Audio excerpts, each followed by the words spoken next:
Dengue ও chikungunya প্রতিরোধে যশোর পৌর সদরে পরিষ্কার পরিচ্ছন্নতা অভিযান শুরু করেছেন বিদ্যুৎ, জ্বালানি ও খনিজ সম্পদ প্রতিমন্ত্রী অনিন্দ্য ইসলাম অমিত। শনিবার সকালে প্রধান অতিথি হিসেবে উপস্থিত থেকে প্রতিমন্ত্রী যশোর ইনস্টিটিউট পুকুর থেকে পরিষ্কার পরিচ্ছন্নতা কার্যক্রম শুরু করেন। প্রতিমন্ত্রী বলেন, সামনে বর্ষার মৌসুমে ডেঙ্গু ও চিকুনগুনিয়ার প্রাদুর্ভাব ঘটে। ডেঙ্গু ও চিকুনগুনিয়া বিস্তার ঠেকাতে প্রধানমন্ত্রী তারেক রহমান প্রতি সপ্তাহের শনিবার পরিষ্কার পরিচ্ছন্নতা কার্যক্রম চালানোর নির্দেশ প্রদান করেছেন।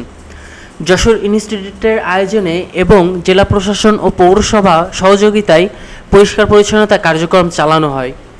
অনুষ্ঠানে সভাপতিত্ব করেন জেলা প্রশাসক মোহাম্মদ আশিক হাসান। অনুষ্ঠানে উপস্থিত ছিলেন অতিরিক্ত জেলা প্রশাসক সার্বিক সুজন সরকার, জেলা বিএনপি সভাপতি অ্যাডভোকেট সোহেদ সাবারুল হক সাবু, সাধারণ সম্পাদক দেলাওয়ার হোসেন খোকন, সাংগঠনিক সম্পাদক প্রকৌশলী রবিউল ইসলাম, যশোর ইনস্টিটিউটের সাধারণ সম্পাদক AZM সালেক, প্রেস ক্লাব যশোরের সভাপতি জাহিদ হাসান টুকুন প্রমুখ। ডেস্ক রিপোর্ট, দৈনিক যশোর। আপনার নিজ উদ্যোগে আমি সবাইকে মেসেজ দিতে চাচ্ছি, এখানে আমার সাংবাদিক বন্ধুরা আছেন, আমাদের সকল যশোরবাসীকে বলতে চাই, আপনি নিজ উদ্যোগে আমাদের যে সরকারের উদ্যোগ একটি সবার সুস্থ রাখার জন্য সেটা নিজ উদ্যোগে করবেন এবং আপনারা অবশ্যই নিজের বাড়ি আঙ্গিনা পরিষ্কার পরিচ্ছন্ন রাখবেন, কারণ অবহেলায় যেন প্লাস্টিক পড়ে না থাকে, পানি জমে না থাকে, ডেঙ্গু এবং চিকুনগুনিয়া যাতে বিস্তার না ঘটে সেই লক্ষ্যে আপনারা কাজ করবেন। আমরা আপনাদের সাথে আছি। আমরা আইন প্রয়োগ করতে চাই না, কিন্তু যদি কারো অবহেলায় ঘটে তাহলে আমরা অবশ্যই আইন প্রয়োগ করবো। তো আমরা অনুরোধ করছি যে আমাদের হয়তো বা যশোর আইন প্রয়োগ করতে হবে না, আপনারা সবাই সচেতন থাকবেন, থেকে এই পরিচ্ছন্নতা অভিযান চলমান থাকবে, আমরাও চালাবো, প্রশাসন থাকবে, পৌরসভা থাকবে। আবার আমি ধন্যবাদ জানাচ্ছি আপনাদের সবাইকে, একই সাথে মাননীয় প্রতিমন্ত্রী মহোদয়কে। একটি বিষয় প্রায়শই আলোচিত হচ্ছে, বিশেষ করে আমাদের মাননীয় প্রধানমন্ত্রী তারেক রহমান নির্বাচনী প্রচারণায় বারংবার একটি কথা বলেছেন, রোগ হবার পর চিকিৎসা না নিয়ে রোগ যেন না হয় তার জন্য যদি আমরা আমাদের জীবনযাত্রায় জীবনযাপনে কিছু পরিবর্তন আনতে পারি, সেটি মনে হয় দীর্ঘমেয়াদে বেশি সুফল বয়ে আনে।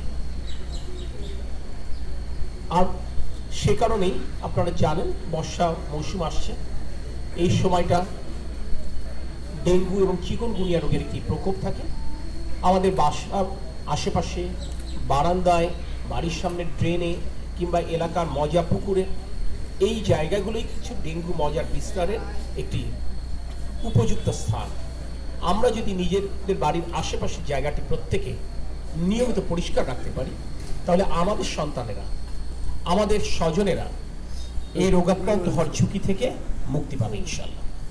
তাই আজকে আনুষ্ঠানিকভাবে আমরা এই যশোর পৌর এলাকার আমরা 5 নম্বর ওয়ার্ডের আমরা 6 নম্বর ওয়ার্ডে আমরা এই কর্মসূচিটা আমরা শুরু করতে যাচ্ছি। এখানে যারা অংশগ্রহণ করছেন, রেড ক্রিসেন্ট সোসাইটির কর্মকর্তা কর্মচারীবৃন্দ আছেন, এখানে যশোর জেলা স্বেচ্ছাসেবক দলের কর্মীরা রয়েছেন, সাধারণ মানুষ রয়েছেন, পরিচ্ছন্নতা কর্মীরা রয়েছেন, যারা এই উদ্যোগে সামিল হবার জন্য যশোর পৌরসভা রয়েছেন, উপস্থিত জেলা প্রশাসন তো আছে, যারা উপস্থিত হয়েছেন আমরা তাদের সকলের প্রতি কৃতজ্ঞতা প্রকাশ করছি। কিন্তু একটি আহ্বান জেলা প্রশাসনের মাধ্যমে আপনাদের সকলকে, আজকের এই কর্মসূচি নিয়ে শুধু আনুষ্ঠানিকতার মোড়াকে আবদ্ধ না থাকে, অর্থাৎ সরকার যেটি চায় আমরা যদি সপ্তাহে প্রতি শনিবার নিজেদের এলাকা পরিষ্কার রাখতে পারি, তাহলে মনে হয় আমরা আমাদের পরিবার পরিজনকে আমরা ডেঙ্গু রোগ কিংবা চিকুনগুনিয়া রোগ থেকে আমরা মুক্ত রাখতে পারবো। শুধু তা না, অন্যান্য রোগের বিস্তারও ইনশাল্লাহ কমে যাবে। সকলের উপর আল্লাহর রহমত কামনা করে, সকলের সুস্থতা এবং দীর্ঘায়ু কামনায় এই কর্মসূচি শুভ উদ্বোধন এবং এই কর্মসূচি অব্যাহত থাকবে এই আশাবাদ ব্যক্ত করে আমি আমার